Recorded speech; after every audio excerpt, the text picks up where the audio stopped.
Hello, my friend. The world of magic, filled with legends and ancient tales, is opening its gates once again. Tonight, in the Gryffindor dormitory by the crackling fireplace, I will share another story with my friends. Join us, for the magic is about to come alive. In a cottage wrapped in ivy and mystery at the edge of a sleepy village, a boy named Cassian Thorn stood with a letter clutched tightly in his hand. The envelope bore a red wax seal and the curling script that had changed the course of 1,000 young lives before his. Hogwarts School of Witchcraft and Wizardry. His fingers trembled not from excitement, but fear. Cassian was not like most wizarding children. His mother, a quiet witch with sad eyes and a wand tucked always beneath her apron, had raised him alone. His father was a name spoken only in whispers. Malleus Thorn, once a powerful dark wizard who had disappeared in the shadows after the fall of Voldemort. The name Thorn had weight, and not the good kind, though when the Hogwarts letter came, Cassian felt a storm in his chest. He had dreamed of magic, yes, but also dreaded the judging eyes. The night before he left, his mother knelt before him and took his hand. "You're not him, Cassian," she said softly. "You are who you choose to be." He nodded, trying to believe it. The next morning, under gray skies and with his heart racing, Cassian boarded the Hogwarts Express. The train's scarlet engine puffed cheerfully, as if unaware of the destiny its carriages carried. Inside, laughter and the rustle of sweets filled the air, but Cassian sat alone by the window, staring at his reflection and the stormy countryside beyond. He didn't join in the chatter. He didn't eat much from the trolley. He thought only of what would come first: the sorting. For weeks before that day, he had studied stories about the sorting hat, how it read minds, how it knew your heart better than you did. It scared him more than any ghost or goblin ever could. What if it saw darkness in him? What if it threw him straight into Slytherin with a sneer, sealing his fate in front of everyone? But Cassian had a plan. He had spent hours practicing occlumency, not fully, not like a skilled legilimens might, but enough, he hoped, to guard his thoughts just for a moment. Just enough to outwit a 1,000-year-old hat. When the train came to a slow halt, the sky above was now deep indigo, and lanterns glowed through the mist like sleepy eyes.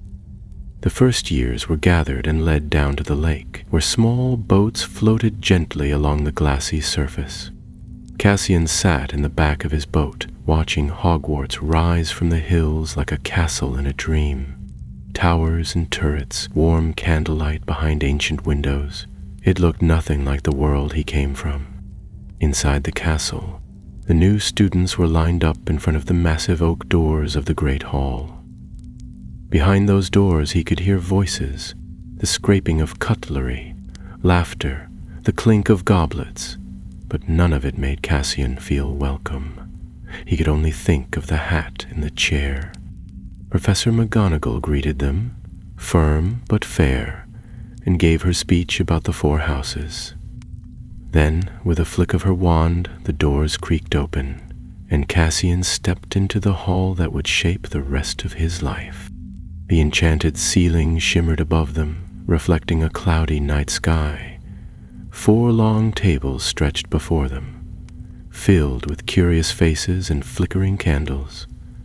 At the far end, upon a raised platform, sat the teachers, and in front of them the sorting hat on its stool, looking like a ragged, slouching thing that had seen centuries pass by. The hat stirred. Its mouth creased open, and it sang its annual song, a tune both eerie and wise. Cassian barely heard it. His pulse thudded in his ears. Names were called. Students approached the stool one by one. Some were sorted quickly, others took longer. A few looked uncertain, but none looked like they wanted to hide the way Cassian did. Then, Thorn, Cassian. A whisper rippled through the crowd. Heads turned. The name meant something here. Cassian walked to the stool slowly, every step an effort. He sat, and the hat was lowered over his head. At once, a voice, ancient and amused, filled his mind. Now this is interesting. Cassian didn't respond. He focused, just as he'd practiced. A calm mind, no emotion, a blank slate. But the hat chuckled. You think I haven't seen this trick before, dear boy? Trying to hide, are you? From me? Cassian kept still, willing his thoughts to stay buried. I see your fear, the hat whispered. Your shame. But most of all, I see potential. Oh yes, clever, very clever. Loyal to your own, but wary of others. Ambition wrapped in guilt. Slytherin would make something of you. No, Cassian said silently. No, I won't go there. I can't. The hat considered.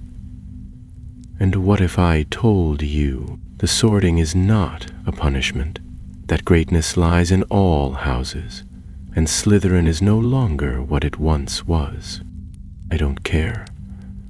I'll be better somewhere else. You are refusing? I'm choosing, Cassian said, firmer this time.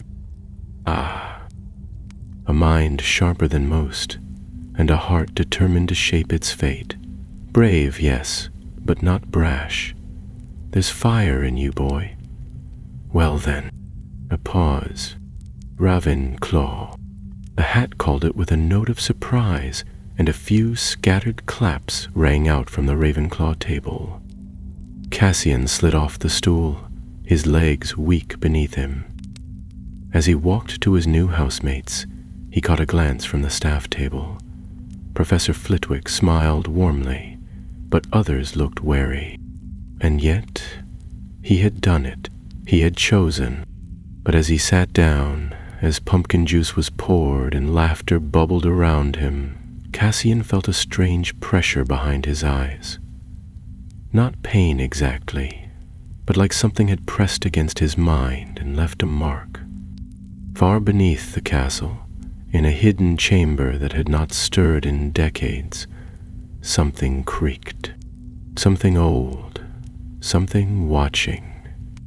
And far above, on the stool where the hat now rested silent, its fabric twitched ever so slightly, as if amused or alarmed. The game had begun, the feast had begun, and the great hall filled with the clatter of plates and the hum of conversation.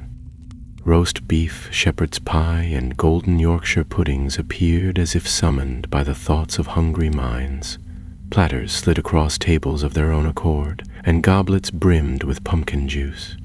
The candles above flickered merrily, reflecting in the polished goblets and shining eyes of new and old students alike.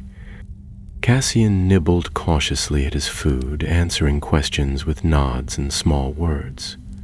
His new housemates seemed kind enough, a freckled boy called Edwin with a nervous laugh, and a tall girl named Una who kept talking about the stars. But Cassian kept his guard up. He couldn't shake the feeling that his sorting had not gone unnoticed. Whispers still drifted from other tables, and more than once he caught older students glancing his way with narrowed eyes. After the final course vanished in a puff of warm, sweet-smelling steam, Professor Dumbledore, who was now gone, replaced by the slightly younger but equally bright-eyed Professor Everard Thistlewick, rose to his feet. With a flourish of his green robes and a clearing of his throat, he called for attention. His voice carried easily, light as birdsong, yet impossible to ignore. Welcome, welcome to another year at Hogwarts. Whether you are as new to these halls as our brave first years, or returning like an owl to its roost, may the year ahead be filled with wisdom, wonder, and fewer explosions than last term. A ripple of laughter moved through the older students, though several professors raised their eyebrows at the comment. There are the usual notices, Professor Thistlewick continued, his eyes twinkling. No magic in the corridors, no dueling without permission, and no attempting to ride the hippogriffs unless they invite you first, which, by the way, they never do. As the speech carried on, Cassian's gaze strayed again to the sorting hat, now resting quietly on its stool. From across the room it looked like nothing more than a battered piece of old cloth, but Cassian knew better. The voice in his head had been sharp as a blade and old as the stones beneath his feet, and yet even as the hat had relented, he had felt a tension, like the sorting had been interrupted, diverted somehow from its original course. He told himself he had won, that he had outsmarted it, and yet, why did he feel watched? At night, after the Ravenclaws were led to their tower by a cheerful prefect named Priya Patil, whom Cassian noted bore a striking resemblance to an old photograph in one of his mother's books, the first years climbed the spiral staircase to their common room. The entrance was hidden behind a bronze eagle-shaped knocker, which asked them a riddle before allowing entry. Priya turned and smiled. Ravenclaws don't use passwords like the others. Here, knowledge is the key. If you can't solve the riddle, you wait until someone who can comes along. The eagle's beak moved, and it spoke in a calm, echoing tone. I have cities, but no houses. I have mountains, but no trees. I have water, but no fish. What am I? Una answered immediately. A map. The door swung open with a soft sigh, and the students stepped into the Ravenclaw common room. It was beautiful in an eerie, moonlit way. The walls curved into domes lined with star charts and enchanted constellations that twinkled gently. A tall arched window revealed the sleeping grounds below, and the blue and bronze banners fluttered in a breeze that didn't seem to come from anywhere. Soft chairs and desks stood ready for studying, and the quiet hush made it feel more like a library than a dormitory. Cassian climbed into bed that night, feeling something he hadn't in a long time. Hope. Maybe this would work. Maybe he could shape his own story. He closed his eyes beneath the silk-curtained four-poster and let sleep take him. But dreams came, and they were not kind. He saw corridors shifting underfoot, doors swinging open to impossible places. A voice echoed from the dark. You cannot change what you are. A flicker of green light lit the corners of the dreamscape, and shadows loomed with eyes like burning coals. He woke with a start, breath short, heart racing. Moonlight spilled across the stone floor. The others slept soundly. Cassian sat up, rubbing his forehead. Something was wrong. The dream felt too sharp, too real, as if it had been shown to him, not made by his sleeping mind. Over the next few days, Cassian settled into the rhythm of Hogwarts life. Charms with Professor Flitwick was light and pleasant, though Cassian noticed the tiny professor watching him more closely than the others. Potions was less forgiving. Professor Blood, who had taken over after Slughorn's retirement, was strict and humorless, and made no secret of his dislike for Cassian's last name. "Ah, Thorn," he said the first time Cassian entered the dungeons. "How curious that you are not wearing green. Still, snakes hide in strange places." That comment earned a few chuckles from the Slytherin table. Cassian gritted his teeth and focused on his cauldron. He would not be provoked. The whispers didn't go away. The older students remembered. Some had fought in the final battle at Hogwarts, or lost family to Death Eaters. They watched Cassian warily. He kept to himself, studying late in the common room, avoiding the gossips, answering riddles to go outside and walk alone beneath the stars. He tried to ignore the feeling that the hat had let him win, that it had been warning him, not challenging him. Then, one evening, everything changed. It began with a flicker in the walls. Cassian was on his way back from the library, where he had been searching for any reference to occlumency and sorting magic. The halls were quiet, too quiet. A torch ahead of him flickered violently, then went out. Another to his left hissed and died. He paused, listening. The air grew cold. A breath of wind passed through the corridor, though there were no windows nearby. He turned, and in the corner of his eye he saw a shimmer in the wall, as if the stones themselves were warping. Then a whisper. A real one. Return it. Cassian froze.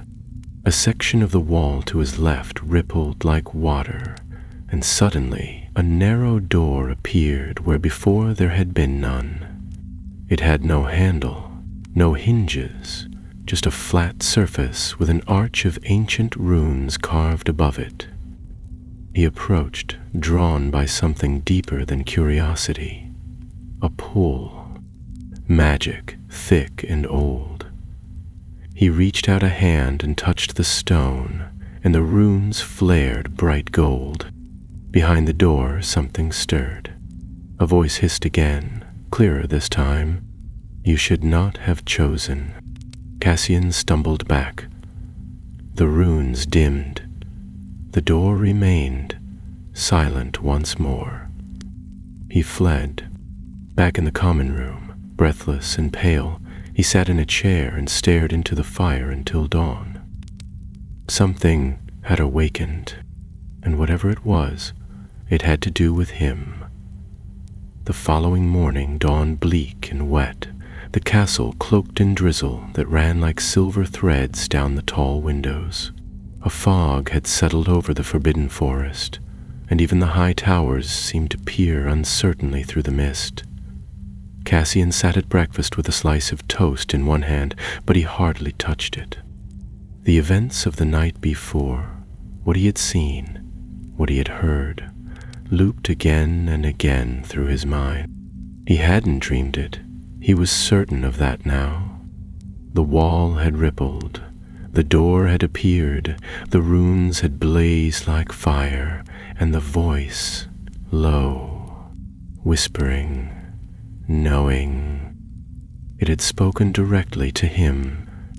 He glanced across the table at his fellow Ravenclaws. Edwin was flipping through fantastic beasts and where to find them with jam on his fingers, while Una was sketching runes in the margins of her parchment with an enchanted quill that changed color every few seconds. They looked as they always did, calm, curious, unaware.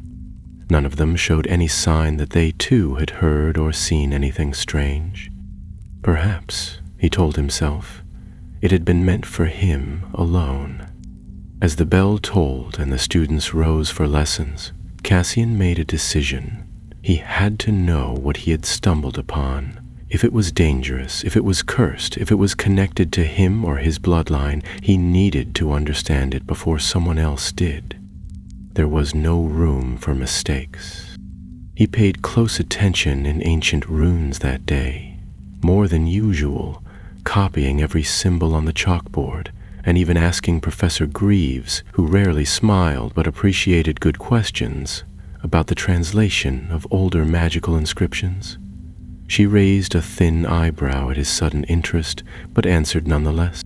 Older runes, she said, tapping her wand against a chart, were often used to bind, conceal, or warn, especially in the first centuries of the Founders, when magic was wilder, less tamed by wands and laws. If you come across active runes glowing of their own accord, I advise you, don't touch them. Cassian nodded solemnly, but made no promise to stay away.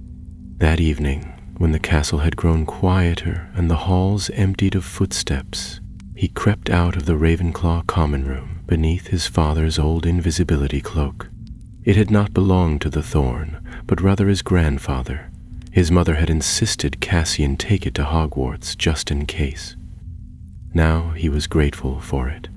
He retraced his steps carefully, counting portraits and doorways, watching for the familiar tapestry of the goblin cavalry riding into battle. It took time, but he found the corridor again.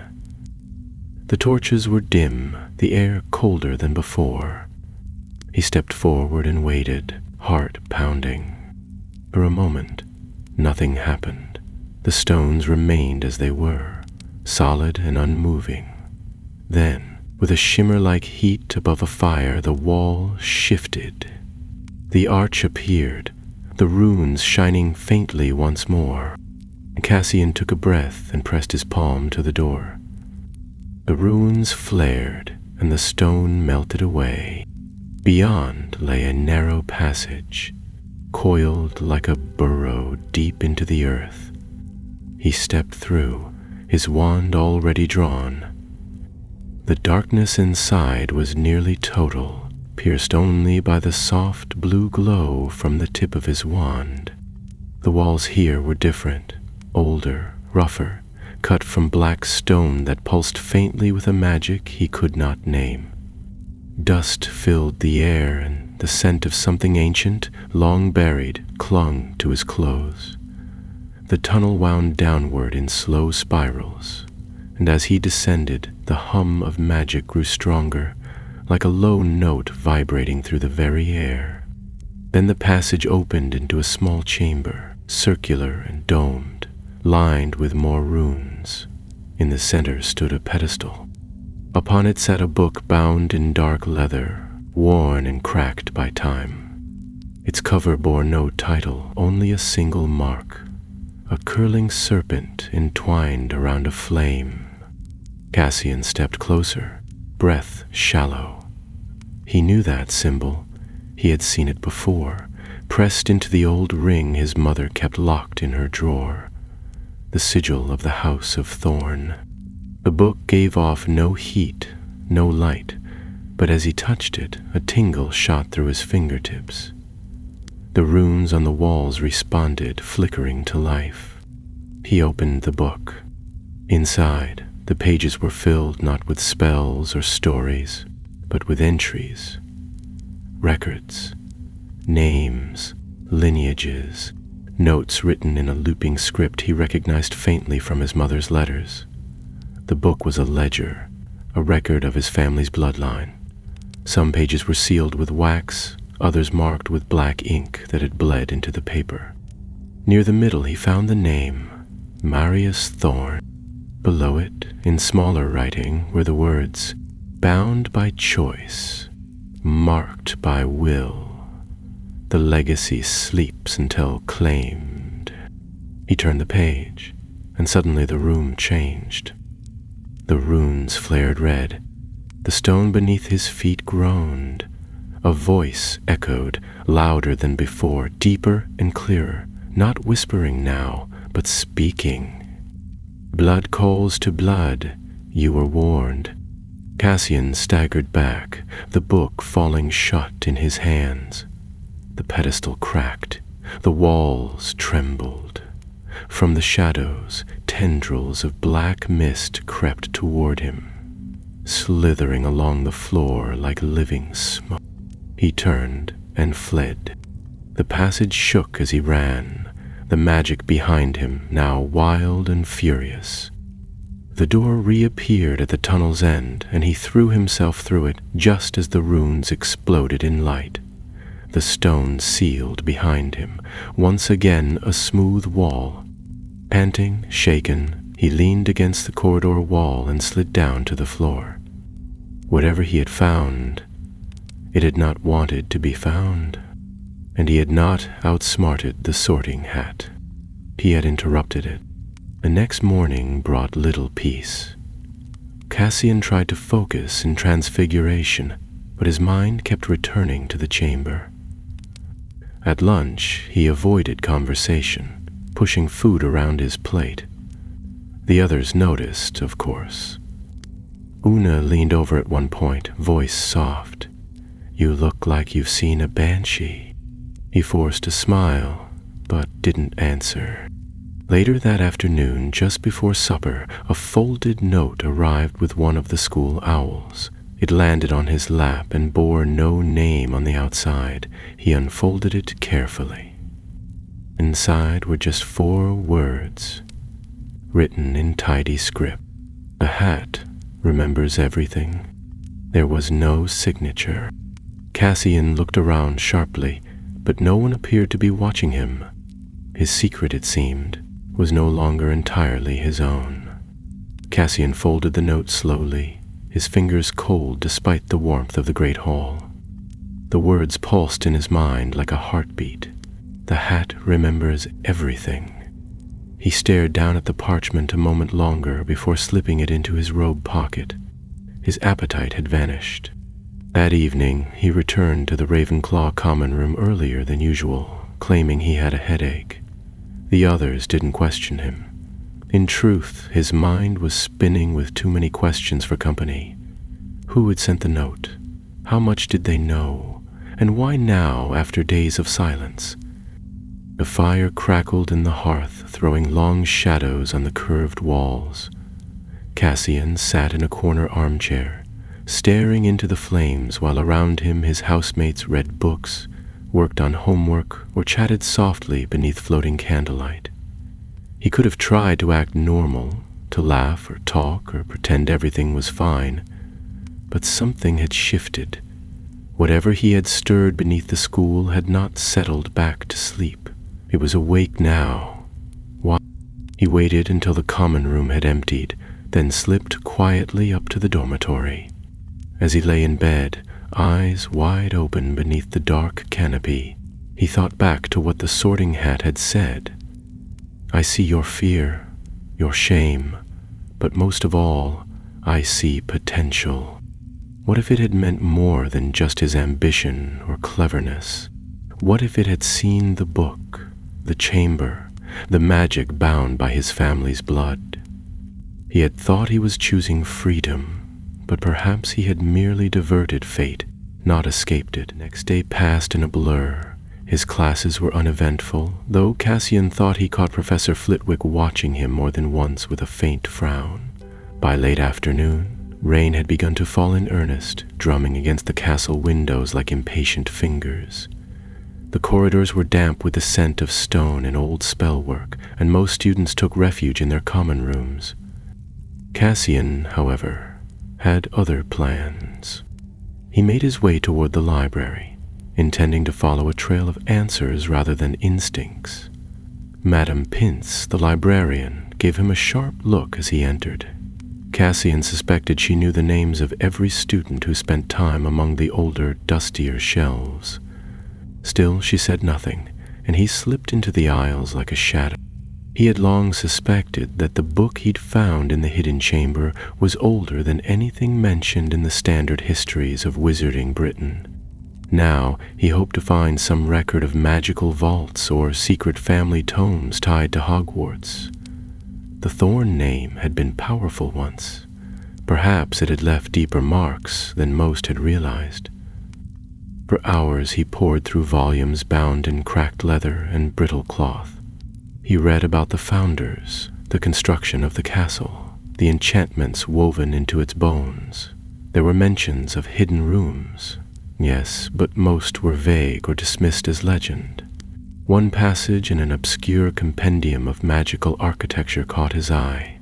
It described a series of founders' wards, ancient magical seals set within the school to contain forces deemed too dangerous for the world beyond. Only certain bloodlines, the text claimed, could unbind or even see them. Cassian's skin prickled. It was as he feared. The chamber had been hidden not by illusion or clever spell work, but by ancient magic. Blood magic, perhaps older than Hogwarts itself. And somehow, by standing beneath the Sorting Hat and asserting his choice, he had awakened that connection. He checked the book's title, Cloisters of Stone and Spell, Forgotten Foundations of Hogwarts, and tucked it beneath his arm. If Madame Pince asked, he'd claim he needed it for history of magic. He left the library just as the sky outside began to darken into a slate-colored dusk. But as he stepped into the corridor, he stopped. Someone was standing at the end of the hall. It was a boy, tall and pale, with sleek black hair and sharp features. His robes bore the green and silver of Slytherin, and his prefect badge gleamed faintly in the torchlight. Cassian recognized him at once. Tristan Mulgrave, son of the current head of the Department of Mysteries, and, more importantly, someone with a particular interest in bloodlines. "Thorn," Tristan said smoothly, stepping forward. "We haven't spoken yet this term. Imagine that." Cassian said nothing, his hand tightening slightly around his wand. Tristan tilted his head. "You've caused quite the stir, you know. Everyone expected you to end up in our house, even the professors. Then you pulled some stunt with the hat, and now you're perched among the eagles, pretending you're not what you are." "I'm exactly where I belong," Cassian said quietly. "Are you?" Tristan's smile didn't reach his eyes. "There's talk, you know. Whispers. Some say the castle's stirring again. Hidden doors opening. Strange magic breathing beneath the stone. Makes a person wonder what you've been up to." Cassian met his gaze, steady and calm. "If you're trying to scare me, it won't work." "Oh, I'm not trying to scare you," Tristan said with a little laugh. "I'm just curious. When things go wrong, and they will, I want to be there to see it, and maybe pick up the pieces." He turned and walked away without another word, his footsteps echoing behind him like the ticking of a clock. Cassian exhaled slowly. He didn't trust Tristan, and now he knew the boy was watching. Whatever happened next, he would have to be careful. He returned to the common room, head bowed, the book hidden beneath his robes. That night he waited until everyone was asleep before lighting the candle and cracking open the volume once more. Near the back of the book, written in tiny script, he found a name he had overlooked before. Salazar Slytherin. Next to it, in faded ink, was a sigil that matched the one on the book from the hidden chamber. Serpent and flame. Beneath it, a short phrase. Wards of inheritance. Blood bonded. Bound to... Cassian leaned back, heart hammering. The sorting had not been random. It had been a key, and he, by choosing against it, had turned it. The ward beneath Hogwarts, the chamber he had opened, the ledger of names. They were not just remnants of the Thorn family. They were part of something older, something tied to the very foundations of the school, and he had begun to unlock it. The days that followed passed in a hush of unease. Though the autumn sun still shone through the windows by day and the leaves of the forbidden forest turned from green to fire, Cassian felt the chill of something unseen growing around him. The hidden chamber, the book of his family's legacy, the message about the hat, all pressed on him like stones, too many to carry alone.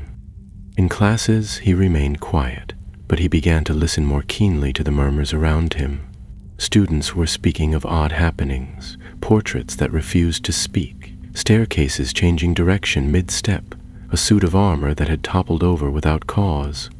None of it was dangerous, not yet, but it was different, and Cassian feared he understood why. The ancient ward he had disturbed beneath the school had not simply awakened, it had begun to move. He decided, finally, that he needed help, not from another student, and certainly not from a prefect like Tristan Mulgrave, but from someone who knew the castle, its history, and its secrets. That left him with only one option: Professor Flitwick. It was just after charms on a Friday afternoon when he lingered behind, pretending to gather his things while the other students filed out. Professor Flitwick had begun erasing the chalkboard with a flick of his wand, humming softly to himself. Asian cleared his throat. "Professor?" The little man looked up, blinking kindly. "Yes, Mr. Thorne. Did you have a question about today's lesson?" "No, sir. I need to speak with you. Privately, if I could." Professor Flitwick studied him a moment. Though small in stature, his eyes were sharp and blue as frost, and Cassian had the distinct feeling that nothing escaped his notice. The professor set down his wand and gestured toward the door. "Close that, if you would." Cassian obeyed, then turned back, unsure where to begin. "Take your time," Flitwick said gently, perching on the edge of his desk. "But be truthful." So Cassian told him everything. Not all at once, but slowly, carefully. About the sorting, the chamber in the corridor, the book of bloodlines, and the rune-marked door.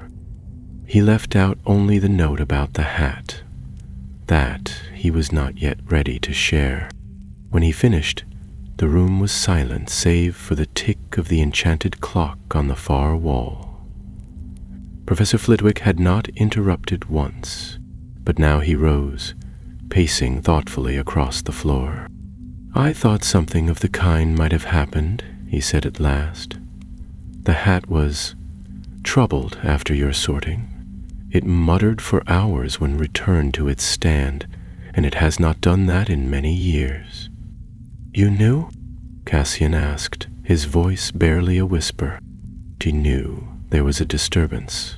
Not what it meant. Flitwick stopped, folding his hands behind his back. "Tell me, when you saw the chamber, did it feel like the magic was pulling you, as though you had awoken something that now recognized you?" Cassian nodded. "Yes, that's exactly what it felt like." Flitwick sighed, and for the first time Cassian saw the weariness in his face.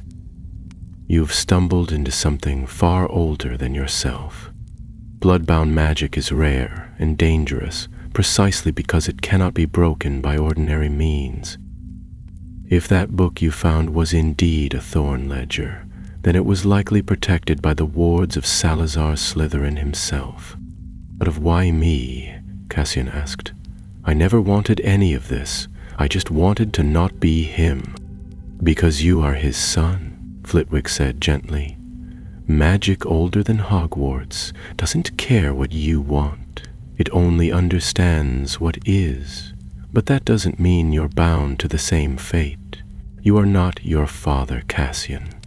But you must tread carefully. Magic like this will test you."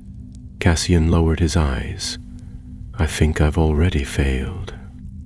"Not yet," said Flitwick, and his voice was firm. "You came to me, that matters, and I believe you were right to refuse the hat's first choice. Your will is strong, stronger perhaps than you know." He returned to his desk and opened a drawer, rummaging through until he found a small velvet pouch. From it, he withdrew a brass token etched with a spiral pattern. He handed it to Cassian. "This," he said, "is a Watcher's token, very old. If the ward you found stirs again, truly stirs, this will warm in your hand. It won't stop the magic, but it will warn you. Keep it close." Cassian closed his fingers around the token. It was cold now, but he could feel something pulsing faintly within it, like a second heartbeat. "Thank you, Professor," he said quietly. "Be careful, Cassian," Flitwick said. "Some magic sleeps for a reason." Cassian left the classroom with the token tucked in his pocket. He felt no lighter, but at least no longer alone. That night, he dreamed again of the hidden chamber, but this time, he was not in it. He was standing above it, watching the school as it shuddered underfoot, watching runes light along the walls like veins, watching a dark door open in the very foundation of the school. From it came not smoke, but voices. So many voices, whispering together like wind in dead leaves. When he woke, the token was warm in his palm. That morning the school woke to a mystery.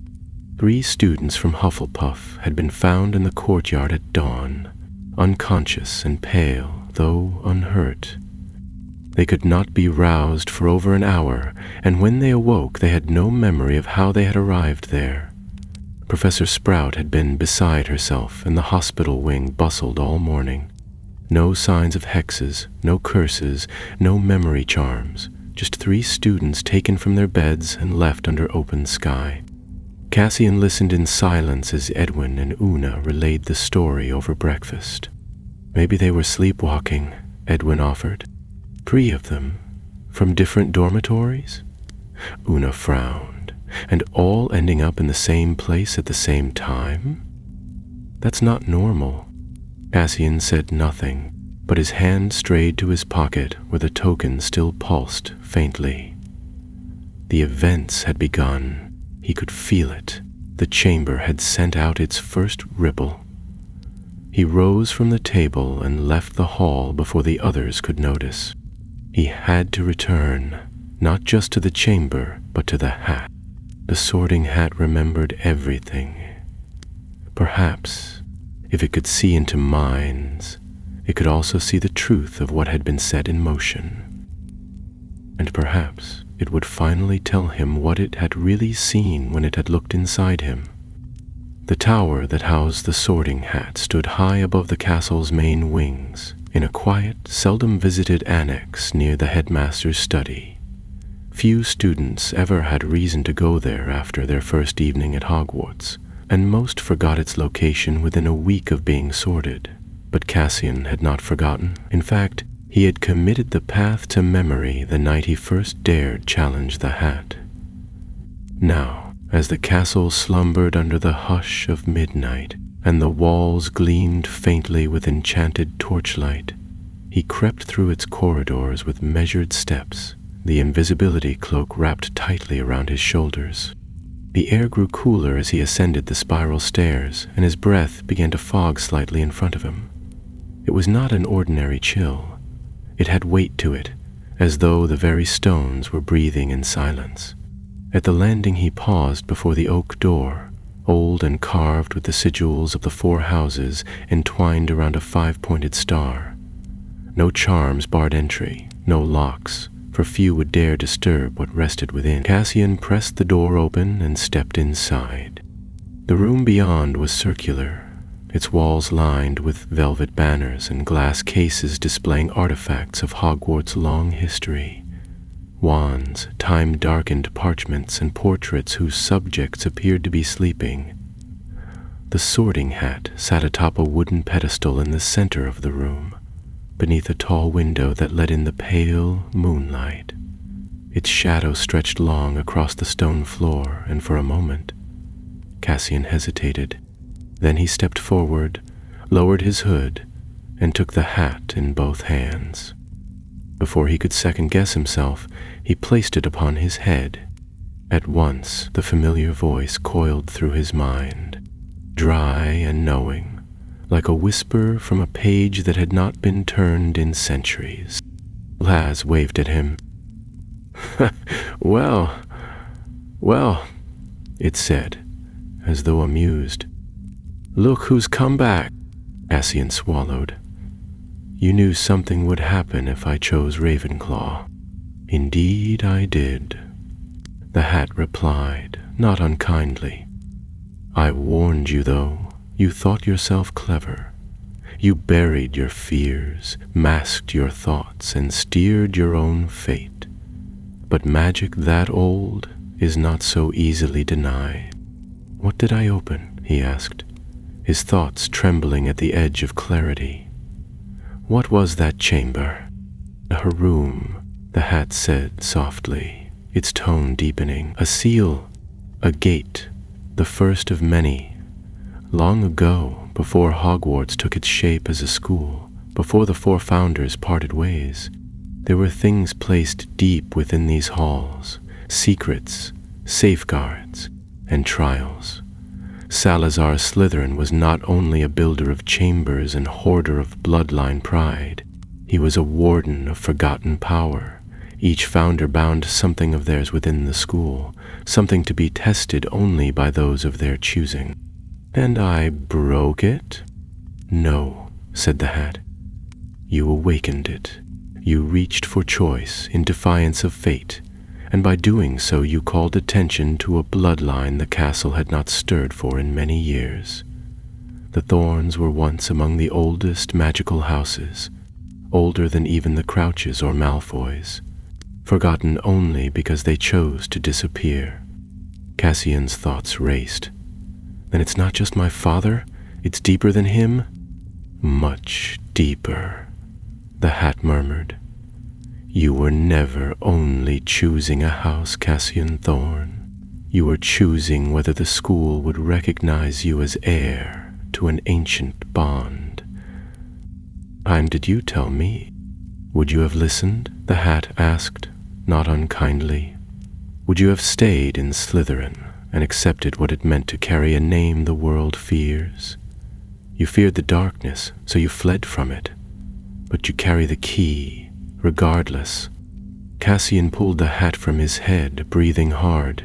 He set it gently back upon its stand. The chamber seemed darker than before, the portraits watching with eyes that did not sleep after all. So it was true. His family's legacy had not ended with Marius Thorn. It was older, more deeply woven into the castle's bones than he had imagined. And by defying the path the hat had offered, he had not escaped it. He had merely opened it from a different door. He turned to leave, cloak in hand, when he heard the hat's voice one last time. You are not alone in this, Cassian, but beware. Some who walk beside you do so with masks, not faces. He left the chamber with the words burning behind his eyes. Down the stairs, through the sleeping corridors, past the portraits who stirred as he passed, he moved swiftly, almost too swiftly to notice the figure waiting in the shadows near the base of the staircase. Out rather late, aren't we? Cassian froze.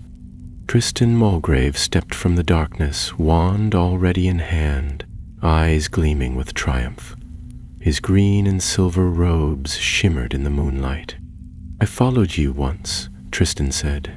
Found nothing, but I knew you'd lead me somewhere eventually. And now here we are, right outside the headmaster's tower. Curious place for a midnight stroll. Cassian didn't move. His wand was still tucked inside his cloak, and he knew that any sudden movement would end badly. Tristan was older, faster, and clearly waiting for a misstep. I came to ask the hat a question, Cassian said carefully. A question, Tristan repeated, nodding slowly. And did it answer you? Did it tell you why the castle is changing? Why students are waking up in the wrong places? Why even the portraits seem nervous? Cassian said nothing. I know something's happening, Tristan continued, and I know you're at the center of it. I saw the runes. I saw the light in the stone. Do you think no one notices when a sealed corridor suddenly breathes again? Cassian raised his chin. So you've been snooping too. Let's not pretend we're the same, Tristan said, stepping closer. I don't come from a cursed bloodline. I don't go poking ancient wards I barely understand. I've been preparing for this for years, and if there's power sleeping under this school, I'm the one who'll claim it, not you. Cassian's fingers brushed the edge of his wand, but before either of them could act, the castle itself intervened. There was a sharp crack, a tremor in the stones beneath their feet. The torches along the corridor flared blue, then green, then deep crimson. A wind, fierce and cold, rushed through the hall as though from a cavern deep beneath the earth. A distant sound, not a voice but something near enough. A howl rose from the belly of the school. Both boys froze. Then, from somewhere behind the walls, came a great shudder like the grinding of ancient doors. When it passed, the torches dimmed to normal. The air settled, the stones still. Tristan lowered his wand slowly, his face pale now, not with anger, but something like fear. Cassian turned, wordless, and walked away. He did not look back. For the rest of the week, the castle seemed to hold its breath. Though no new events were reported by the staff, the students could sense that something had shifted. The staircases creaked more often, sometimes spinning without warning. Several suits of armor had to be restrained after swinging their halberds at passing second years, and 2 fourth years swore they saw one of the unused classrooms filled with ash and dead leaves, though it was spotless only hours later. Professor Thistlewick addressed the school with his usual calm cheer, but even he could not hide the unease in his voice as he urged students to travel in pairs and avoid the lower corridors after sunset. Cassian kept mostly to himself. He felt eyes upon him now wherever he went, some curious, others suspicious. Una had asked once if he was all right, and he had muttered something about a headache and too much reading. Edwin had not noticed at all, but Cassian knew that if he said too much, if he drew his friends into this tangle of runes and bloodline secrets, he might place them in danger. The more he learned, the more he realized that whatever magic had been bound beneath the castle had never meant to be found, and it would not forgive easily. He continued to study in secret, returning again and again to the book he had taken from the hidden chamber. Though much of the ledger remained sealed, pages bound by runes that burned at his touch, he had discovered that each marked entry contained not only a name, but also a description of some kind of trial. Some were cryptic. The path of flame, the mirror without reflection, the stone heart. Others were more direct. He found one labeled the Chamber of Silence, Test of Will. Another simply said, Echoes of the First Choice. One evening, as he sat beside the fire in the Ravenclaw common room, pretending to read his defense textbook, the token in his pocket began to warm. Not burn, not pulse as it had before, but grow steadily warmer, like a kettle left too long over flame. He looked around. The others were chatting quietly, one student practicing a silent levitation charm on a chess piece. The room was calm, but something was calling him again. He rose quietly and left, making his way back toward the corridor where it had all begun. His steps echoed faintly, but the castle seemed to part before him, doors opening of their own accord, staircases aligning as though guiding him forward. He followed the familiar path, past the tapestry of the goblin riders, through the narrow archway that led into the lesser halls near the base of the astronomy tower.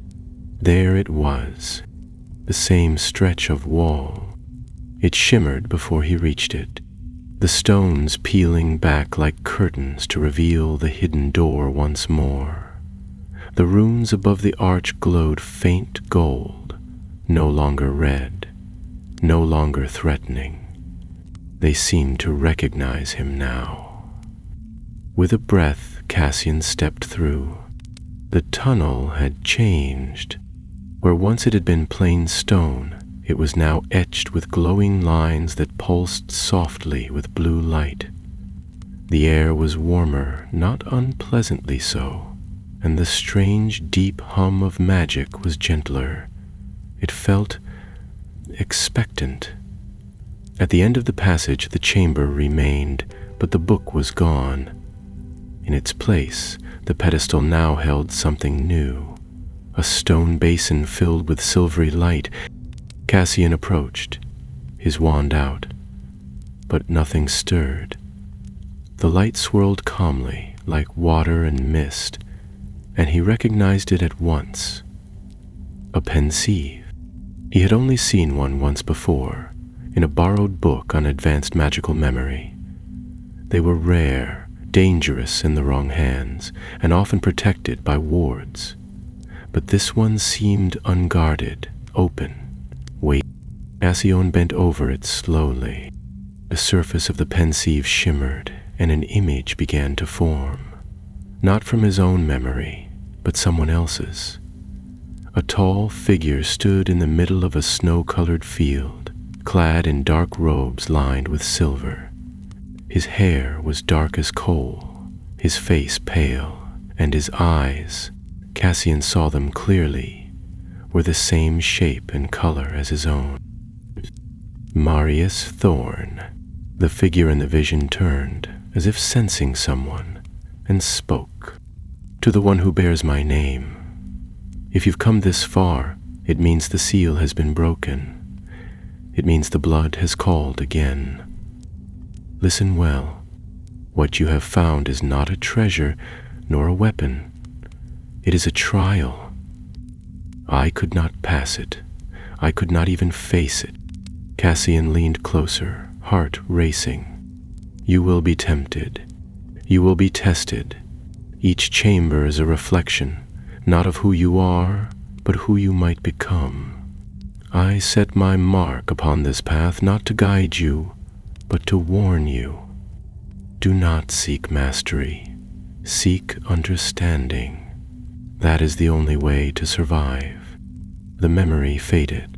The silvery mist collapsed in on itself and stilled. Cassian backed away, the words burning in his ears. His father had failed, had walked this path before him and turned back, and now it had begun again, and Cassian could not turn back, not without consequences he could no longer ignore. He turned to leave, and found he was not alone. At the edge of the passage stood Una, wide-eyed, wand clutched in one shaking hand.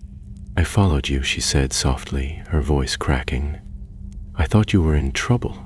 I didn't. Cassian, what is this place? Cassian stared at her, torn between panic and relief. I didn't want you involved, he said. It's not safe. I should have locked the way behind me. I heard it, she whispered. I heard the voice, the one in the pensieve. Who was he? My father. She stared at him a moment longer, then stepped forward and grabbed his wrist. You're not alone in this, whether you want to be or not. He opened his mouth to protest, but she shook her head. You're clever, Cassian, clever enough to outsmart the Sorting Hat, maybe even brave enough to walk into places that should stay buried. But this, you can't do this alone. So unless you curse me or trick me or find some ancient magic to send me away, I'm here, and I'm staying. Cassian looked at her, at the fire in her eyes, the steady grip on her wand, the fierce truth in her words. He nodded once. The chamber accepted her presence without protest. The runes dimmed slightly, as though acknowledging her. As they turned to leave, the pedestal behind them sank slowly into the ground, and the doorway sealed shut behind them without a sound. Whatever came next, they would face it together. The next morning dawned clear and cold, the sky above Hogwarts the color of pale steel. Autumn clung to the hills like gold dust, but a sharpness in the wind hinted that winter was not far behind. The castle, however, remained warm, lit from within by fires both magical and mundane. In the great hall, owls swept low across the ceiling, delivering letters and parcels while students chattered over breakfast. To the untrained eye, all appeared as it always had, but Cassian now knew better. He sat with Una at the Ravenclaw table, his toast untouched, eyes fixed not on his plate, but on the enchanted ceiling overhead. She had kept her word. She had said nothing to Edwin, nothing to the professors, and had asked no foolish questions. But he could see that her mind, like his, was not on classes or meals. They were both waiting for the castle to stir again. Professor Flitwick passed their table and gave Cassian the briefest of nods. He could not speak openly, not with so many ears nearby, but Cassian understood. The professor knew the wards were weakening further. The Watcher's token had pulsed twice in the night, and Cassian had felt something deeper still, like the school itself had shifted in its sleep. That afternoon, a strange silence fell over the northern wing of the castle. Students returning from herbology found their footsteps muffled, their voices deadened as though walking through a veil. Several claimed they heard whispers, not in English, not even in Parseltongue, but in a language that turned the stomach and made the skin crawl. Professors were dispatched to investigate, and the area was closed off until further notice. Cassian and Una exchanged a look when they heard. The wards were waking one by one, and the second trial, whatever it might be, was already close. That night, the castle guided them again. It was not a voice this time, nor a shimmering wall or glowing rune. Instead, Cassian found a folded scrap of parchment on his pillow, written in ink the color of midnight. There was no signature, no seal, just 2 words. Second chamber. He showed it to Una without speaking. She nodded once and went to fetch her wand. They waited until well past midnight before slipping from the common room beneath the invisibility cloak. It was a tight fit for 2, and more than once they stumbled into each other's feet, but they moved as silently as shadows down the spiraling stairs and through the long galleries where portraits dozed and candles flickered in tall holders. The path this time led not downward but upward, past the library, around the corner near the tapestry of the Troll Ballet, and up a narrow, crumbling staircase that Cassian had never seen before. At the top of the stairs stood an archway wrapped in ivy, though no plants had grown inside this part of the castle for centuries. The air beyond the arch shimmered faintly, and though the torches on the wall had gone out, the stones ahead glowed with a pale green light. Cassian drew the token from his pocket. It was warm, hot even. They stepped through. The corridor bent sharply to the left, then straightened into a narrow bridge that passed through what must once have been part of the old north battlements. Rain hissed against the windows, and wind whistled through cracked mortar, but the way forward was clear. At the end of the corridor stood a door, not ancient and rune-covered like the last, but smooth and black, without handle or frame. Una frowned at it. "That wasn't in the book, was it?" "No," Cassian said quietly. "But I think I know what it is." He reached out and pressed his palm to the door. The circle glowed, then split apart. The stone rippled away and they stepped into the second chamber. It was cold inside, colder than the corridor, colder than any part of the castle should have been. The air was still and sharp, and the light came from above, a strange, silvery dome that seemed to pulse with breath. The room itself was circular, its walls lined with mirrors. Each mirror was identical in size and shape, but the reflections within were not. Cassian saw himself in one mirror, standing proud in emerald robes with a serpent pin on his chest and a cold smile on his face.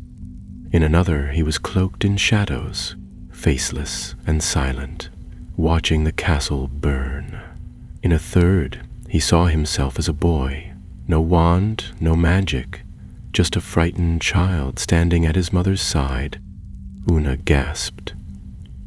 They're showing what could be, not just could, Cassian murmured. What would be if I'd made different choices? As they stepped further into the chamber, the mirrors began to shift. Some now reflected Una, one version of her alone and weeping in the library, another dueling with fierce precision, her robes marked by fire and light. In yet another she stood beside Cassian, but not the Cassian she knew. This one bore his father's face, cruel and calm.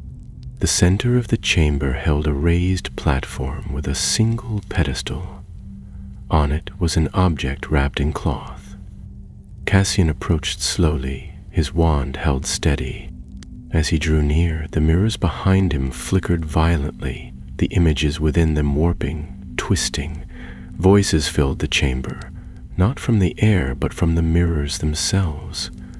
They called his name, mocked him, begged, warned, accused. He tore the cloth from the pedestal. It was a ring, simple, black as volcanic glass, its face carved with the sigil he had seen before. A serpent coiled around a flame, the mark of his house, his father's ring. The whispers stopped. The mirrors stilled. Una stepped up beside him. What is it? A token, Cassian said. Another part of the ward, another key. Then what's the trial? A wind swept through the chamber, though no doors had opened.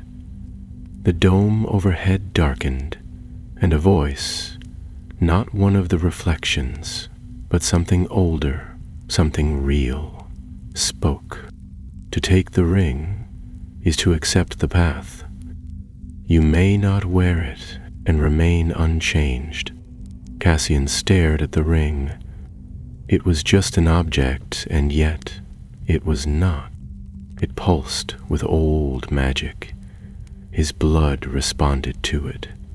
He could feel it in his chest, as if it called some hidden part of him to wake. When it touched his arm, "You don't have to. We can leave. Find another way." Cassian looked at her, then at the mirrors, then at the ring. "No," he said at last. "I have to. If I don't take it, someone else will." He reached down and picked up the ring. The chamber went still. Then, darkness. Not total, not blank, but a shifting, formless night filled with distant stars and echoes of voices that had never spoken aloud. Cassian felt the magic run through him, testing him, tasting him, looking for weakness. He saw again the other versions of himself, cruel, broken, lost. He saw his father. He saw the door that had opened, and beyond it a light, distant, waiting. When he opened his eyes, he was back in the chamber. The ring was on his finger. Una stared at him, pale. "Cassian, your eyes." "There." He blinked. The air cleared. The mirrors went dark, and the door behind them opened. Without a word, they stepped through. The trial had passed, but the cost was not yet known. The third ward did not wait. Only days after Cassian claimed the ring, the signs began again. Stranger this time, subtler in some places, more alarming in others. In the dungeons, cauldrons boiled without flame. In the owlery, the birds refused to leave their perches, ruffling feathers and hooting with uneasy cries at nothing the keepers could see. Even Peeves, usually delighted by chaos, had grown oddly quiet, lurking near the edges of corridors with wide eyes and muttering to himself. Whatever stirred beneath Hogwarts, it was now moving more freely. Professor Thistlewick addressed the school again, this time more sternly. and though he remained his usual clever, smiling self, there was a tension beneath his words that even the youngest students noticed. Extra prefect patrols were arranged, and a curfew was enforced for all years. No one was to wander alone. That last rule was spoken with a glance, brief but unmistakable, in Cassian's direction. Cassian kept the ring hidden beneath a charm on his finger, disguising its mark beneath a plain illusion. He could not risk questions, yet even cloaked he could feel it, the weight of the object, the pulse of its magic. He dreamed of fire and stone, of endless stairs winding down into the earth, and always of a voice, soft, coaxing, familiar. He had stopped believing it was his father's. On the third night after the Chamber of Mirrors, Una woke him just after midnight, whispering his name with a hand on his shoulder. He sat up at once, heart already racing. "It's time," she said. "There's another door." I saw it. They left beneath the cloak again, careful as ever, winding through the sleeping castle until the stars were high above the towers. This time they were led deep into the western wing, through a narrow stone passage behind a tapestry of a weeping witch holding a broken wand. The corridor beyond was unfamiliar. No torches, no portraits, only smooth walls and a chill that deepened with each step. Eventually, they reached a heavy wooden door carved with symbols neither of them recognized. It bore no handle, no hinges, but Cassian felt the ring grow warm as they drew near.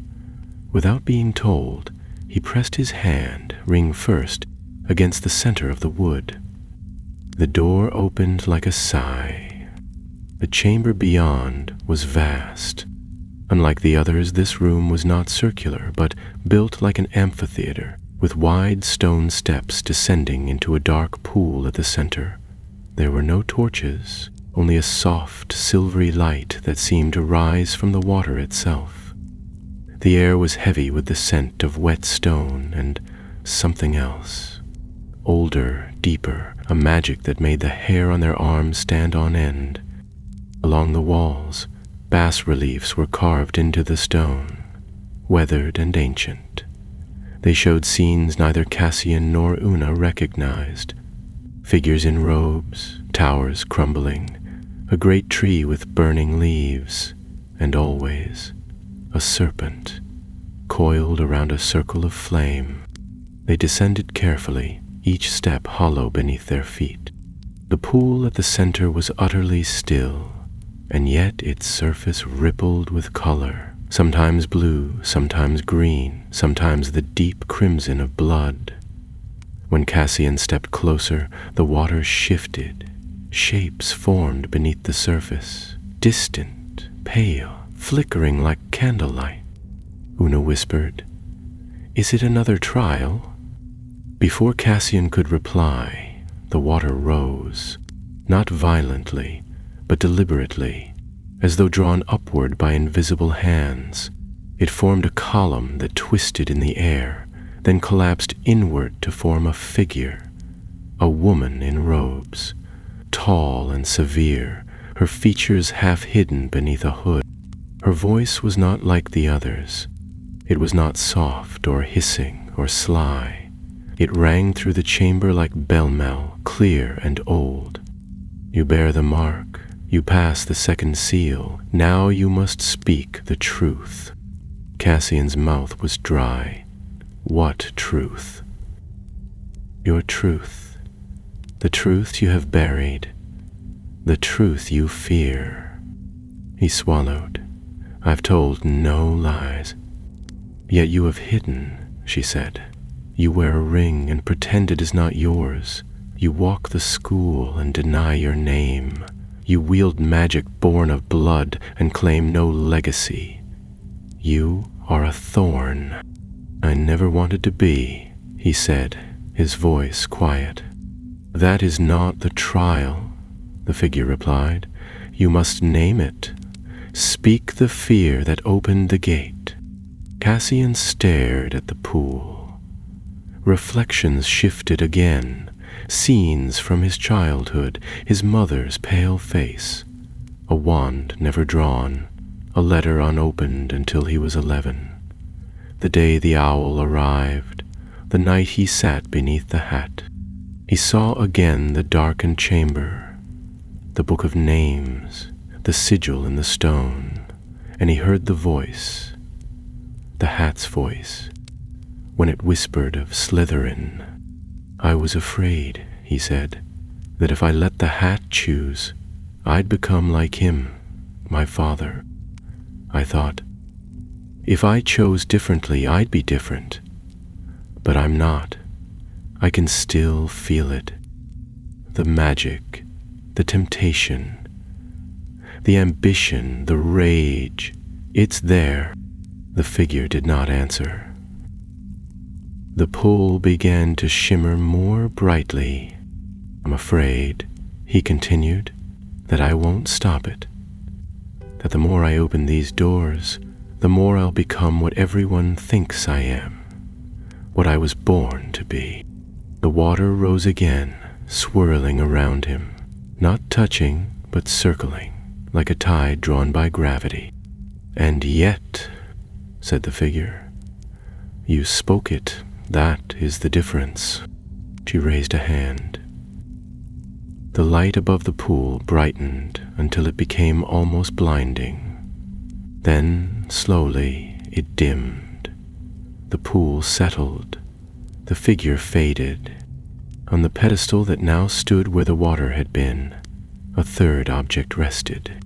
It was a staff, not long, not like a wand, but a thin rod of dark wood bound in silver filigree. At its top, a circle of metal enclosed a gem that shimmered with colors Cassian could not name. He reached for it, hand trembling, and the moment his fingers closed around the shaft, the chamber pulsed. Not violently, not with pain, but with recognition. The third seal had opened. Beside him, Una exhaled slowly. Cassian turned to her. 3 seals, 3 chambers. She nodded. "How many are there?" He didn't answer. He couldn't. For the first time, he wondered if the wards beneath Hogwarts had an end at all, or if they formed a path meant to continue, trial after trial, until something was either released or claimed. They climbed back in silence. The door behind them closed without sound, and though the castle was still as they returned to their tower, the watcher's token in his pocket was no longer warm. It had gone cold. The weeks that followed passed beneath the shadow of deepening mystery. Autumn gave way to winter's first breath, and frost began to gather along the stone windowsills, silvering the edges of every glass pane. Yet the true chill within Hogwarts came not from the weather, but from something older and colder rising in its foundation. It was felt in the way portraits flinched when students passed, in the strained tones of the professors, in the fact that even the suits of armor, usually so mindless, now turned their heads as though listening. Cassian knew the third seal had changed something, not only in the castle, but in himself. The staff he had claimed, now hidden, shrunk, and carried in the inside pocket of his robes, carried with it a strange hum, a low thrumming magic that seemed to resonate with the stones of the school itself. He did not draw it openly, did not speak of it to anyone save Una, but when he passed beneath certain archways, when he climbed particular staircases or paused near ancient doorways, he felt the magic respond, as if the castle knew, as if it remembered. And more than that, others were noticing. One afternoon, while crossing the courtyard on the way to the greenhouses, Cassian heard a voice call out from behind him. He turned to find Tristan Mulgrave descending the stone steps from the astronomy tower, his green-limbed cloak billowing like smoke in the wind. Several younger students stepped quickly aside as he passed. The Slytherin prefect moved with the confidence of someone who always believed the world would part for him. and rarely found it wrong. Cassian said nothing as Tristan approached. Tristan came to a halt just in front of him, gray eyes sharp. "You've changed," he said simply. Cassian narrowed his gaze. "Have I?" "Oh yes," Tristan said. "You walk like you belong here now, and the castle, it's watching you differently." He tilted his head slightly. "You've opened more of them, haven't you? Chambers, wards. You've taken something the rest of us can't see." "I haven't taken anything," Cassian said coldly. "Only what answered me." "And what are you exactly?" Tristan asked. "The last thorn? The heir to some forgotten power? Do you even know what you're unlocking?" "No," Cassian replied, "but I know enough not to trust someone who's waited 3 months to ask." For a moment they stared at one another. Then Tristan smiled thinly. "Be careful, Thorn. You're not the only one the castle speaks to. Some of us have been listening far longer." He turned and walked away, leaving a trail of frost where his boots had crossed the stone. Cassian remained still for a long moment. Then he pulled the token from his pocket. It was still cold, but that no longer brought him comfort. That evening, he and Una met again in the astronomy room beneath the tower. It was seldom used except for classes, and the dome above revealed the night sky in perfect clarity. Stars wheeled overhead like runes written in light, and the snow falling gently outside cast a ghostly brightness on the polished floor.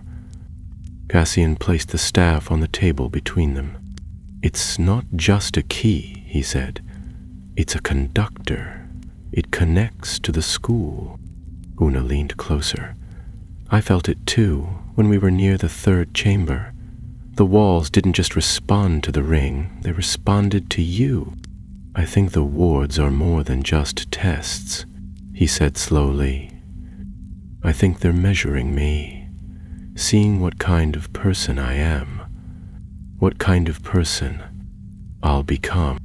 "And if they find you lacking?" she asked. Cassian looked up at the stars. "Then I think they'll choose someone else, or break." They spoke little after that. The quiet of the dome made conversation feel too heavy, as if every word might shift the balance of things unseen. Before they left, Una hesitated. "There's something I've been meaning to tell you," she said.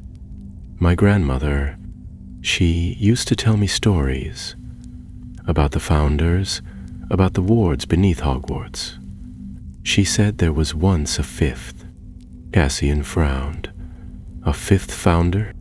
"No, not a founder," she said. "A 5th ward. One that wasn't meant to be opened.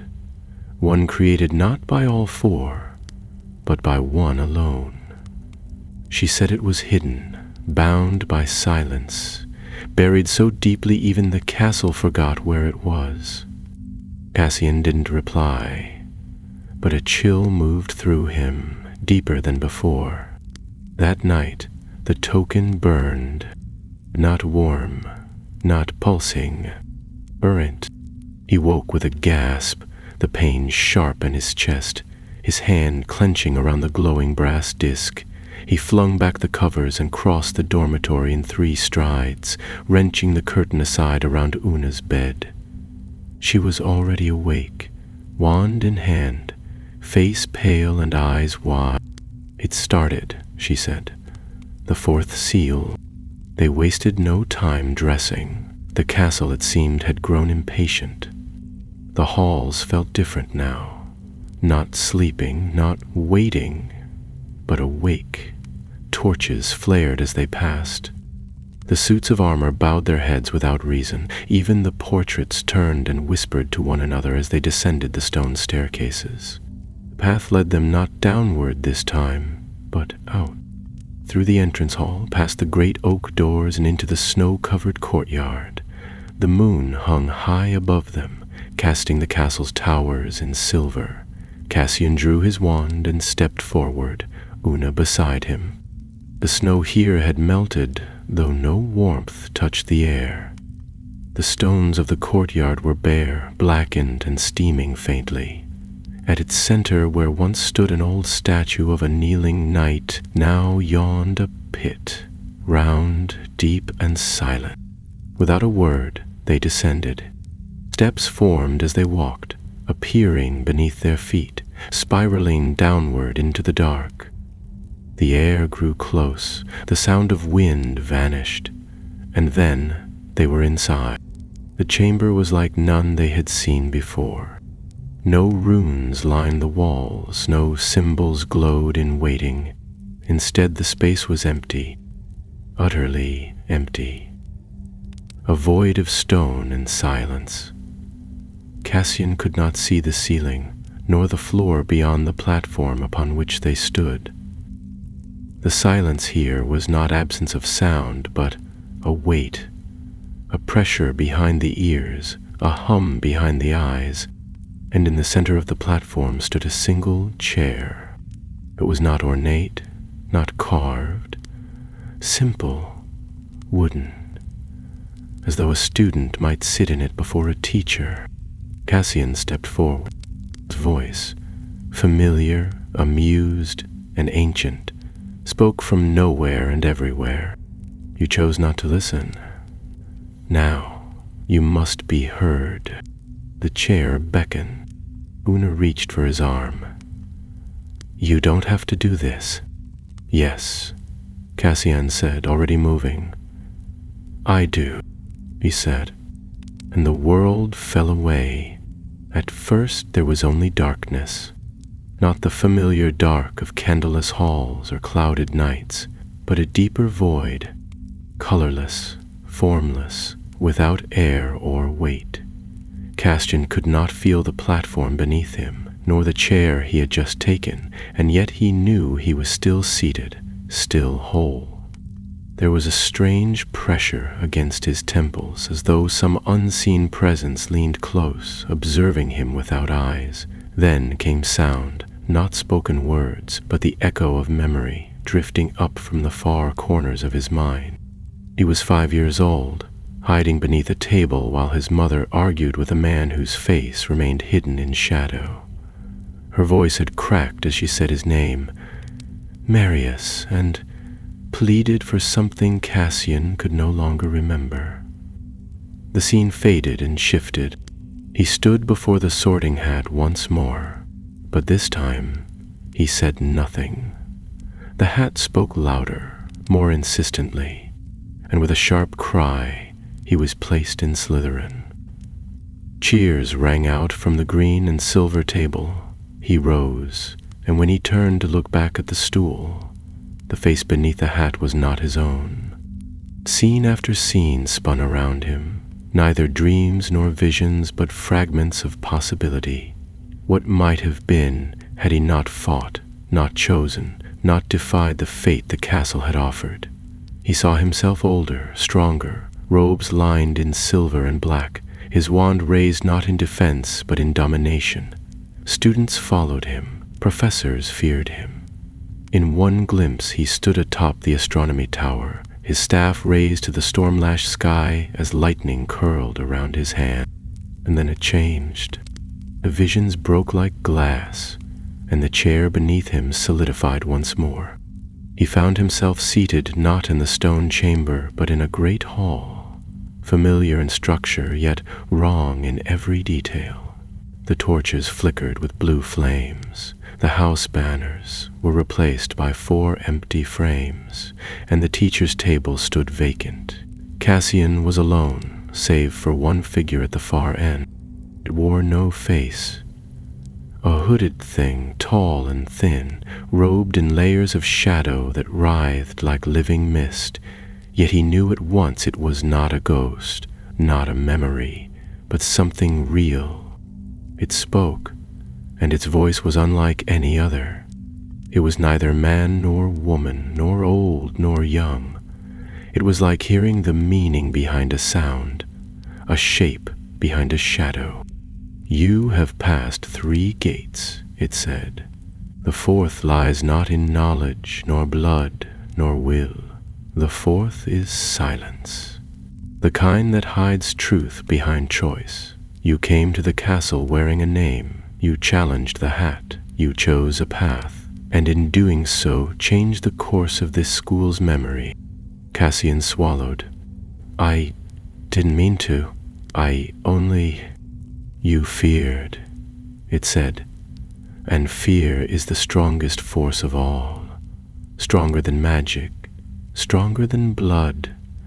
The chamber around them shifted again.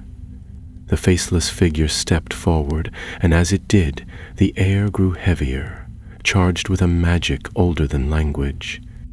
You fear becoming him, it continued, but you are already not him. Marius Thorn walked this path and turned away. You remain. That is the difference. Cassian clenched his fists. I don't want this power. I didn't come to Hogwarts to inherit some ancient curse. The figure's head tilted slightly. And yet you seek to complete it. Don't have to, he said, because someone will if I don't. Some like Tristan, or worse. Someone who won't ask questions first. The silence that followed was not empty. It approved. The figure raised a hand. From the air, an object began to form. A pendant, small and dull, shaped like an hourglass without sand. As it floated down into Cassian's palm, the voice spoke again. This is the fourth seal. It holds no spell. It cannot be opened. It cannot be wielded. It is what remains when everything else is taken. The hall faded. Cassian blinked, and he was back in the stone chamber.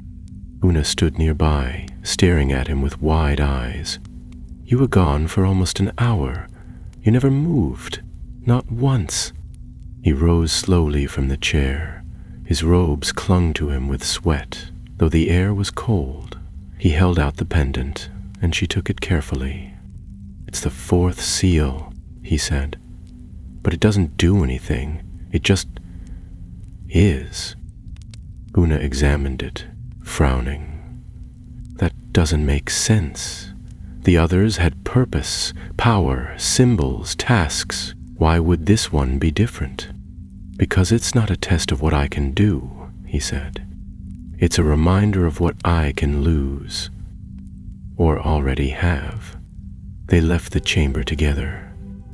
The pit in the courtyard had vanished by the time they climbed back through the stone arches. Snow had fallen over it again, clean and undisturbed. The stars overhead burned sharp and white. Back in the tower, Cassian sat before the fire while Una dozed in a nearby chair. He held the pendant in one hand, the ring on his finger faintly warm, and the token, now dark once more, resting against his chest. He was tired, more than he could ever remember being, but not from lack of sleep. He knew now what the fifth ward must be. Not just a trial of blood, will, memory, or silence. It would be the choice he could not undo. The days that followed were quiet in a way that did not bring peace. The strange occurrences within the castle ceased entirely. No shifting staircases, no vanishing portraits, no unlit torches flaring to life. Even Peeves, who never stayed silent longer than a few hours, had disappeared without a trace. It was as if the castle itself had drawn a long, deep breath and was now holding it, waiting, watching. Cassian felt it most clearly in the spaces between things, in the way the books in the library no longer whispered at the edges of his hearing, in the way the enchanted suits of armor no longer turned to face him as he passed. For the first time since the opening of the first chamber, the castle had gone still, and stillness, Cassian had learned, was never a good sign. He kept the four objects close: the ring, the staff, the watcher's token, and the silent pendant. Each felt heavier now, as though the magic within them had thickened with time. Even through their concealments, they tugged at him, as if they knew what was coming. He had not spoken to Professor Flitwick since the third seal, but he caught the man watching him more often now, eyes sharp and thoughtful beneath the brim of his pointed hat. Once, in the corridor outside Charms, the professor murmured as he passed, "When the tower opens, do not go alone."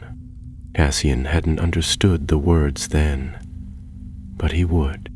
On the first night of the winter holiday, when most of the school had gone home and the castle was quieter than it had been all term, the sky cracked open with a storm. Wind howled through the turrets, snow lashed the towers, and thunder rolled like drums beaten beneath the earth. Cassian sat in the Ravenclaw common room with Una and Edwin, who had stayed for the break, suspecting perhaps more than he let on, and tried to study. But the moment the clock struck midnight, the Watcher's token burst into heat against his chest. He stood without a word. Una was already moving. They left the tower behind, the invisibility cloak barely necessary. The halls were empty, the portraits asleep or pretending to be, and the torches did not flicker as they passed. They were led not down into the depths of the school this time, nor into the forgotten wings, but upward, past the library, beyond the Charms corridor, and finally to a place few students had ever seen, the headmaster's tower. The door stood open. Inside, the circular room was dimly lit, the hearth cold. The usual shelves of odd devices and dusty volumes stood undisturbed, but something had changed. In the center of the chamber, where the sorting hat usually sat upon its stool, there was now a spiral staircase, narrow, steep, and newly revealed. No spell opened it. No lever or enchantment had been pulled. It had simply appeared. Cassian stepped forward. The sorting hat stirred on its perch. "Are you certain?" it asked, voice dry, wary. "The final ward does not test what you are. It reveals what you are meant to be." "I don't care what I was meant to be," Cassian said. "Only what I choose." The hat said no more. They climbed. The staircase wound higher than any tower should go, past the upper halls, past the alley, past even the stars. The wind vanished. The cold became complete. Yet there was no frost on the steps, no ice upon the railing, only silence. At the top, they found a door. Unlike the others, it bore no markings, no runes, no sigils. It was simple wood and iron, weathered and old. But the moment Cassian touched it, it vanished like mist. The fifth chamber was not a room. It was a reflection. They stepped into a space filled with light, but no source could be seen. The floor was polished black stone, so smooth it mirrored the sky above, though there was no ceiling. Around them stood the echoes of Hogwarts itself, walls without weight, corridors that bled into each other like ink in water. In the center of the vast nothing stood a dais. On it was a table, and on that table lay two things. One was a wand, the other was a book. The wand was old, older than Cassian could name. Its handle bore the same sigil as the ring, the staff, the pendant, the mark of thorn. It pulsed faintly, not with power, but with invitation. The book was unmarked, bound in leather, closed with a clasp made of iron. Cassian stepped forward. Una followed, but did not speak. A voice, unlike the ones before, no longer distant or ancient, but familiar, filled the space. His own voice. "This is the final seal. The power that waits beneath does not belong to you, but it remembers you. If you choose the wand, you choose to inherit.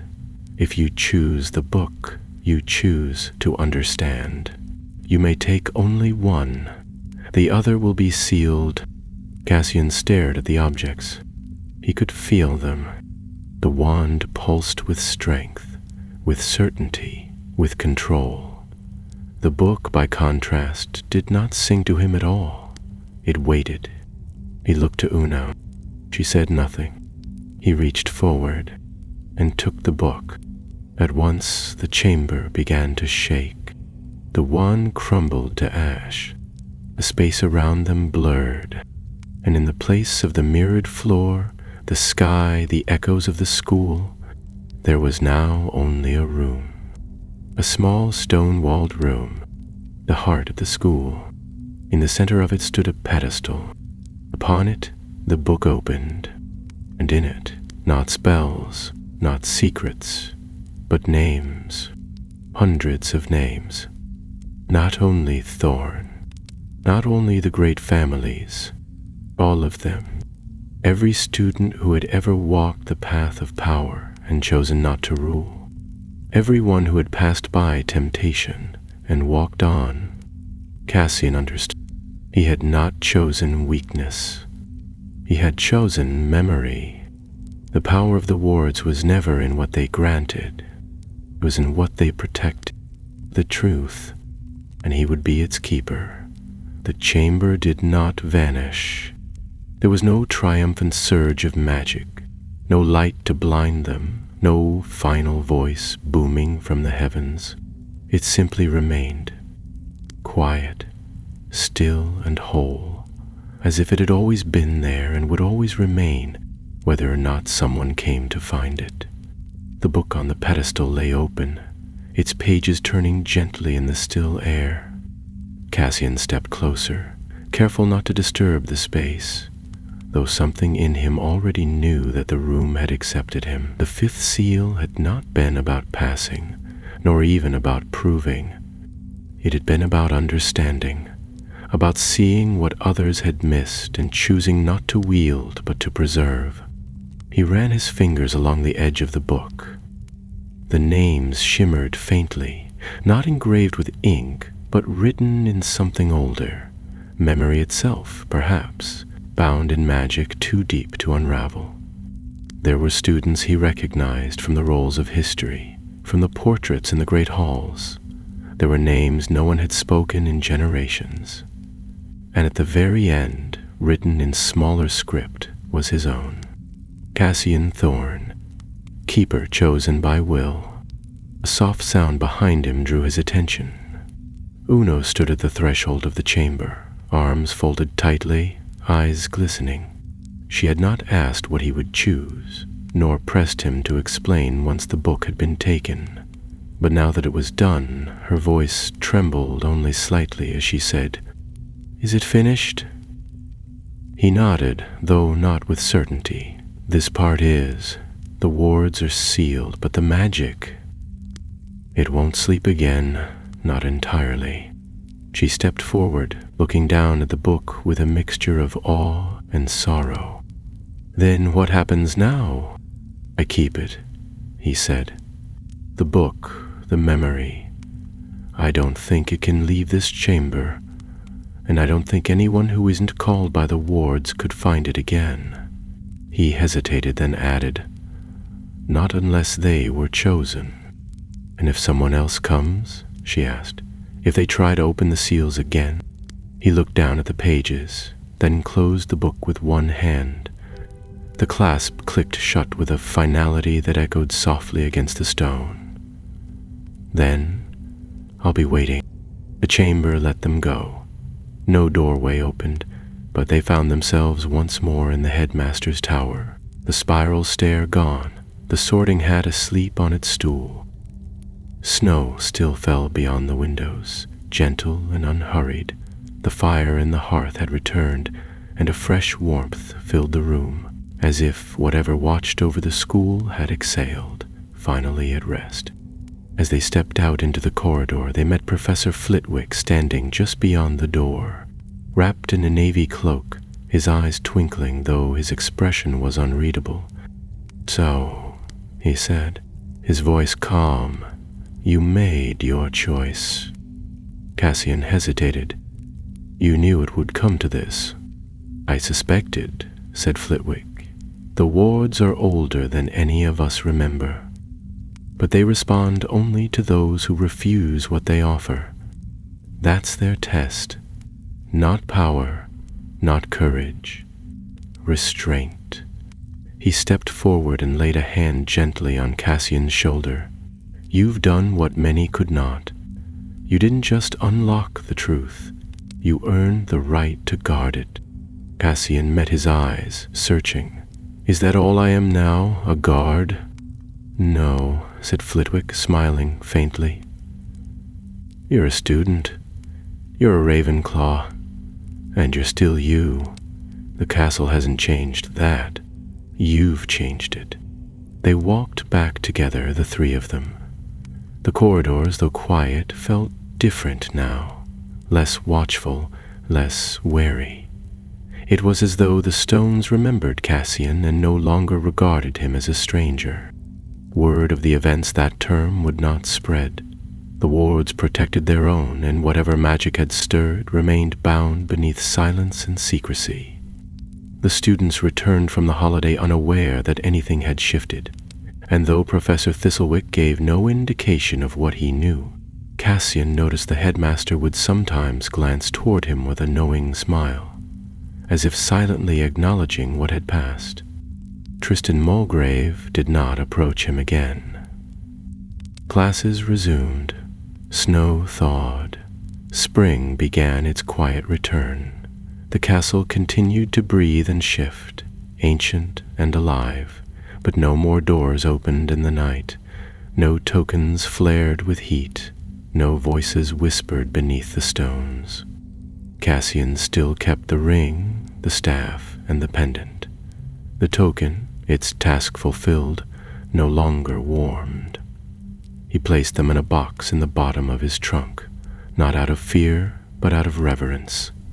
The book, he knew, remained where it belonged, sealed in the heart of the school, safe beyond any map or spell.